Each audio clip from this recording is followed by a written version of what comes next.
Spider-Man, we got Black Panther, we got Ant-Man. You know, Marvel has a way of just bringing all these phenomenal actors together and still making it work. Why bother? Who are you to say that? It just feels like a strange, you know, same team. Having Avengers be the biggest movie of all time is, you know, it can make you... Is it the biggest movie of all time? Yeah.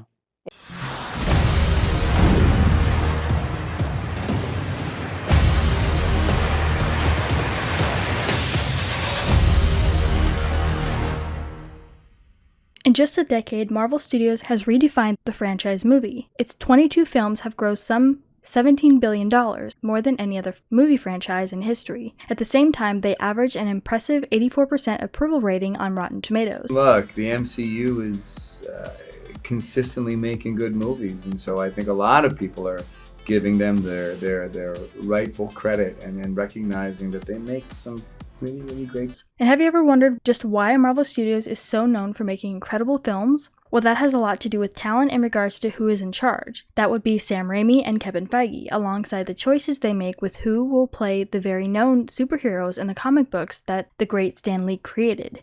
I've been in LA for 20 years now, and this is kind of it's a big culmination to a lot of things, so it's an emotional night. Here at FilMonger, we create discussions about celebrities and Marvel characters, so if you are interested in seeing more, make sure you hit the subscribe button to join our community. Now, Chris Evans, as well as many of the rest of the cast of the Avengers, has been seen praising the studio for their creativity in their stories and how they treat everyone on the project as a family. At the start, he goes on to praise the character he's known for playing, Captain America, and just what it means to him. But I really love that character. But I think, aren't they doing something now with... Well, they are, but Fantastic as you well Four, know, I mean, in the multiverse, all bets, you can have 6 different Johnny Storms. Yeah, I guess that's true. I mean, I guess all bets are off. Yeah, look, I would love it. I would love it. That would actually be an easier sell to me than coming back as Cap. You know what I mean? Cap is so precious to me, and you know, I almost don't want to disrupt what a beautiful experience that was. But before we get into more of these moments, some Marvel trivia for you. How many comic book movies did Chris Evans do?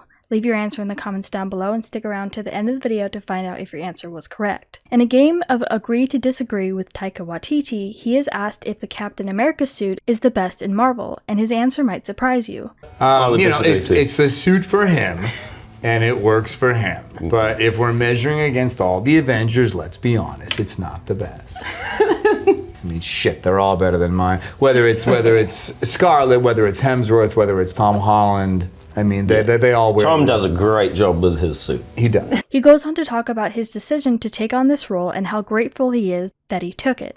Talking to a few people, because I was a little tentative, but then I ended up going for it, and it honestly was the best decision of my life.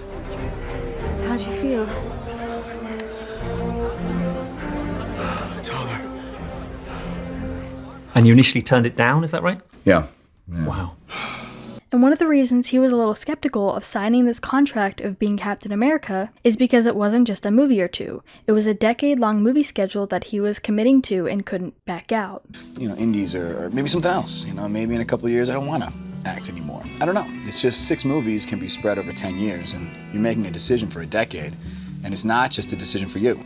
If the lifestyle changes to a point where your anonymity is compromised, then it's really not your right to complain anymore. So if all of a sudden someone in your family ends up in a hospital and you're going in and out every day and someone's taking pictures of you and you complain, everyone's going to say, too bad, you made this bed, sleep in it. An article written by Peter Suderman talked to the screenwriters of Captain America Civil War about the challenges and payoffs of making sure all of Marvel's movies connected. One of the great underappreciated virtues of Marvel movies is their consistency, not in style, but in quality. It's obviously daunting when you see how many things they're trying to accomplish and you see how many plots they're trying to navigate. But if there's anything I've learned from Marvel, is that they can handle it, you know?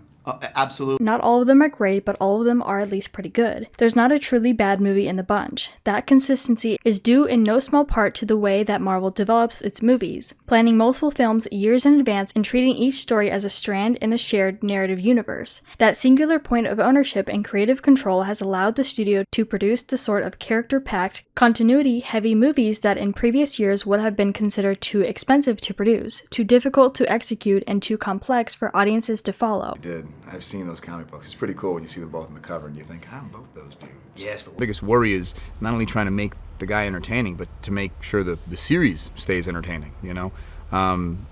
And I just really credit everyone over at Marvel. I mean, they know these comics inside out. They're incredibly, fastidious, and I mean, they're fans themselves. So they've done their homework, and they know what the fans want. They know when they're coloring outside the lines. And they somehow managed to stay loyal to the source material, but also give this guy enough challenges to keep him interesting enough to have audiences want him coming back.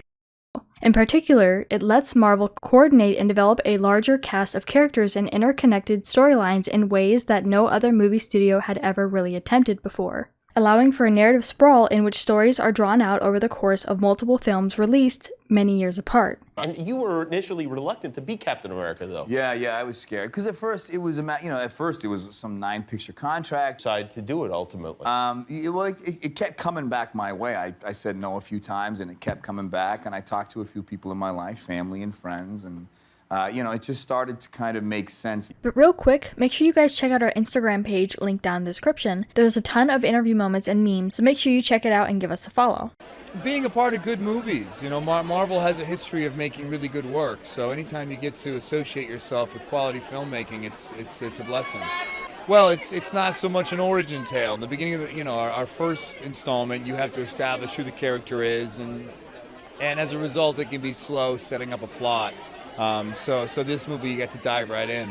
And funny enough, Chris Evans declined the role 3 times before accepting the part, not out of dislike for the role, but because he feared what the effects of the sudden increase of fame would be in part of his private life. Then Robert Downey Jr. convinced him to take the part, and thus gained freedom to sign on any other role he'd want afterwards. After that, he had a meeting with director Joe Johnston and the producers, who convinced him to take the role. Yeah, they've always been great. That's the best thing about Marvel. They have this kind of baked-in-the-cake fan base because of the amazing work that came before these films. So it's a double-edged sword. You have this wonderful fan base, but you also have the pressure to make sure you satisfy the people whose taste is from the source material. So you can't deviate too much, and they deserve that allegiance. And for the answer to our trivia question, at the time of Captain America: The First Avenger, this is Chris's 6th comic book movie after Fantastic Four in 2005, Fantastic Four: Rise of the Silver Surfer in 2007, the film Push in 2009, The Losers in 2010, and Scott Pilgrim vs. the World also in 2010. He voiced Casey Jones in TMNT in 2007, also based on a comic book. So Chris, I understand that you initially turned down this role. Why was that? There was a couple reasons. First off, it was a big commitment. It's a 6-picture deal, and 6 movies. They can spread that out over a long period of time.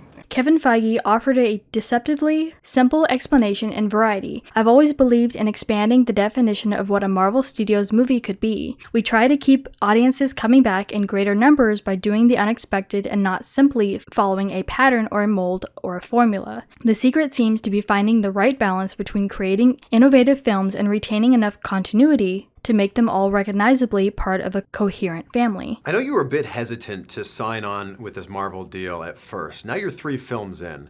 How are you feeling about it now? The best decision of my life. I really, really would have been kicking myself if I hadn't done these movies. I'm so behind Marvel, and they really have the winning formula. Recently, Evans appeared in Lightyear and then in The Gray Man. During the promotions of his 2 films, the actor was asked about his return to the MCU several times. And it looks like Chris Evans is eager to jump from one blockbuster franchise and straight into another one. I don't want to disappoint anybody, but I just don't know if, it's tough to... It was such a good run, and I am so happy with it, and, it's so precious to me. Chris Evans also addressed the rumors around his comeback as Captain America and told fans that won't be happening. But now, sources revealed that Evans has signed a deal to return to the Marvel Cinematic Universe. Though the source didn't reveal what the project could be, the chances are it will be Avengers Secret Wars. Playing Cap is just, it's such a nice energy to try and encompass every day, and, you can't help but try and compare it to your own life and find kind of analogous circumstances where you can live up to the person you try to portray each day. It's a blessing. I love it. Fantastic. So you walk around every day thinking you're Captain America. Everybody heard that, right? So we wanted to turn this around to you guys. What are your thoughts on the strategies that Marvel does for their films, and do you agree with Chris Evans? Let us know what your thoughts are in the comments down below. Make sure you're subscribed with notifications on for more videos just like this. That's it for today though. We'll see you all next time with a brand new video.